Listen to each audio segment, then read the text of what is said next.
Thank you. Mr. Anand, distinguished guests, welcome to the Geneva Peace Talks.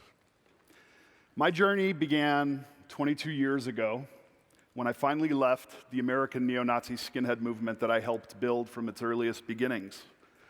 I was 22 years old at the time, but I had already spent 8 years, every one of my teen years, learning how to hate, learning violence, and being a part of America's first neo-Nazi skinhead group.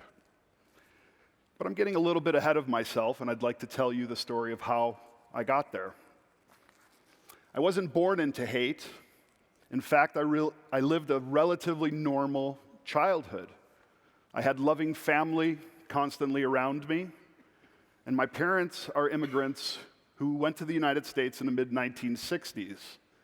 But they were often the victims of prejudice themselves. And although I was surrounded by family, my parents went to work to start a small business, which kept them away from home 7 days a week, 14 hours a day. And I missed them very much. I couldn't understand why my parents weren't there for my school events or my sporting games, and I often wondered silently what I had done to push them away. I grew up on the south side of Chicago in an Italian neighborhood. But shortly after I was born, my parents moved us away from that neighborhood to another community that was not as diverse as the Italian community that I grew up in.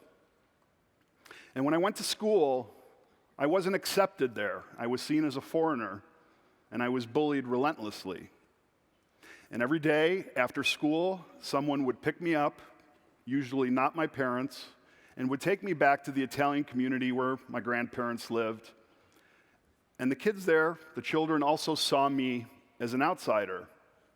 So for the first 13 and a half years of my life, I lived a very solitary life where I wondered who I was and where I fit in.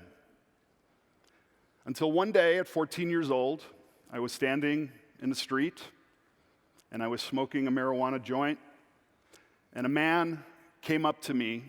The year was 1987 and I was 14 years old, and he grabbed the joint from my mouth and he looked me in the eyes and he said, "Don't you know that that's what the communists and the Jews want you to do to keep you docile?"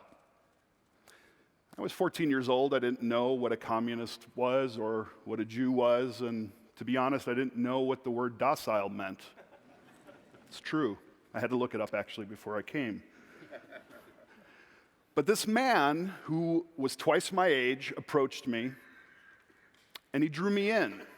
He knew that I was searching for something, and he made me feel special, and he brought me in to a community of people that I thought cared about me. What I didn't know or fully understand at that time was that what I was getting involved in was America's first neo-Nazi skinhead group. I started to learn the rhetoric, and I began to commit acts of violence, and I learned how to recruit other vulnerable young people. Young people are our hope, but they're also our most vulnerable as they start to develop their own identities. And in fact, I'm here to tell you that radicalization and extremism is not a product of ideology. In fact, it results from a broken search for identity, community, and purpose. If people look for those things, which we all do, we're all vulnerable to that, we all go through those essential human needs.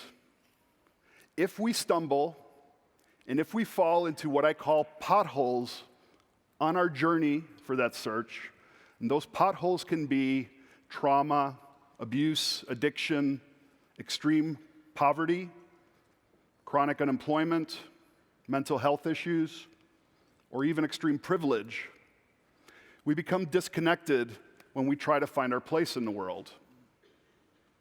And young people, as they're developing this identity, if they come from a place that's broken, or if they don't get the support that they need as they're growing and looking for those passions, it's very possible that there is a very savvy recruiter waiting for you to fill whatever void you need that will eventually lead you down a dark corridor. I denounced white supremacy over 20 years ago, and I've been working since then to help other people like me disengage from far-right extremism, from neo-Nazism. And I understand when I speak with people that what I need to do is listen more than I speak. Because when I listen, what I hear inevitably are those potholes that existed in their lives that diverted their path. And instead of arguing, instead of debating ideologically with them, although I want to very much,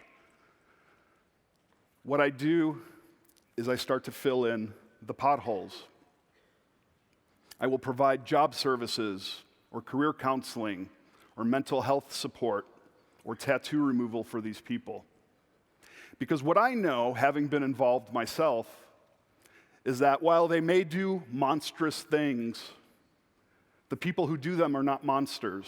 They're broken individuals who are crying silently for help.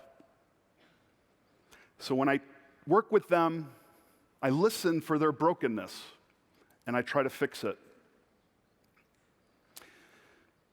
I will introduce Holocaust deniers to Holocaust survivors as part of this process, or Islamophobes to the most welcoming Muslim families.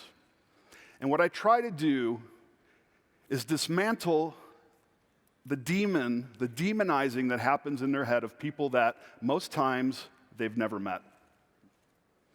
And I try to build that bridge to humanize people. Hatred is born of ignorance. Fear is its father, and isolation is its mother. We fear what we don't understand, and if we're so isolated from it, that fear and that isolation could turn into hatred. So I urge you today to go out there and be bridge builders, be pothole fillers, and make good happen. Thank you very much.